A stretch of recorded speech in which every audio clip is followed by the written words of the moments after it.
Hey everyone, TimaeuSS here and welcome to another Honkai Star Rail video. So here we are with the new updated version 1.32 Memory of Chaos, floor 10 and floor 6 to 10 usage rates for both the east and the west side. Of course, the east here is done by NGA and the west is done by Pridewind. Now, we have the previous CN data as well for V1.3.1, so we can compare what are the winners and the losers of Fushan's release, basically, because we know Fushan came out and she does it all, right? She gives crit rate and if you E1 crit damage to the entire team, along with the CC and solo sustain and capability. So it's honestly a busted unit, but we get to see how she fares up against units like Locha, for example, and of course how she had a positive impact on other units such as Seele. Now looking at the CN side, so again this is only for Memory of Chaos 10 for CN.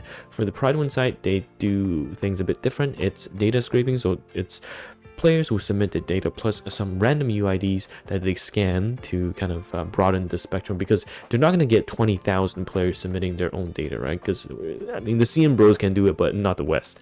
So the CM bros submit their own data, while the Pridewind team, they scrape some of the data and rely on some of the players to offer their own. So right off the bat, okay, if we take a look at the CN side, we still see Locha at 99.5. That is unchanged from the previous stat, which means that out of 1,000 people, 999 of the players will use them. So that's pretty crazy.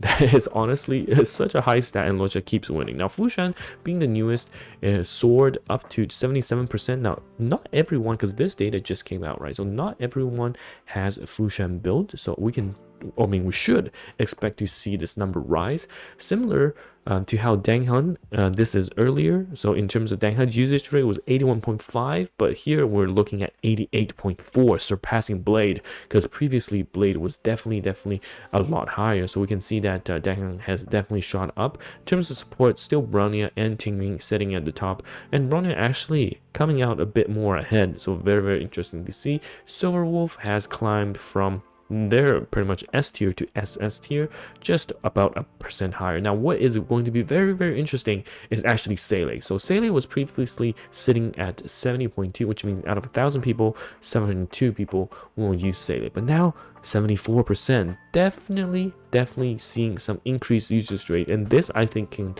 we can for sure contribute this to Fushan, because Fushan enables this mono quantum team. We saw a 1% rise in Silverwolf, we saw a 4% rise in Seele, just because of how much she's able to offer to the mono quantum team. And this is not unique to the east as well. If we take a look, and it's so awesome to see this at the west, the global data, you can see that Seele actually also shot up 4% in terms of usage rate. That's so cool to see.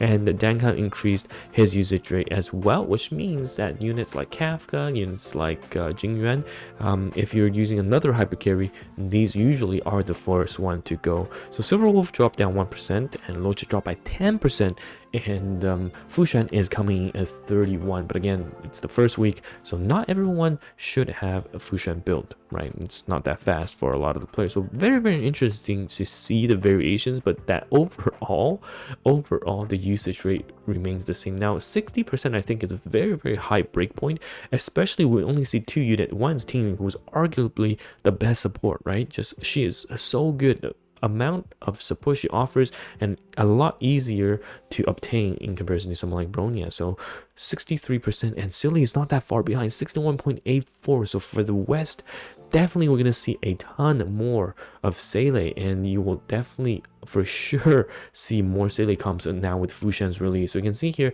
in substage 1 and substage 2, those are the Memory Chaos stage 10. So first half and second half, you get to see the mono quantum team in action. So you see a variation mono quantum team basically locking in Seele, Silverwolf, and Fushan. And the last side is Flex, because you can run a unit that the enemy is already weak to, and even if the enemy is not quantum weak, you apply that quantum weakness. So for example, the first half is weak to, let's just say, lightning, for example, then you will for sure 100% apply the quantum weakness. So that's a very good tool, and honestly, with more quantum supports, and we're honestly just missing a quantum is it Harmony? Yeah, Harmony character that can provide skill points or make characters do even more damage, then the Mono Quantum team is looking extremely good. It's pretty SP heavy already with Silver Wolf, Seele taking multiple turns, and Fushan, so hopefully something that is SP positive will definitely be helpful. So you can see here that Tingwing and Pela, the other two choices, are very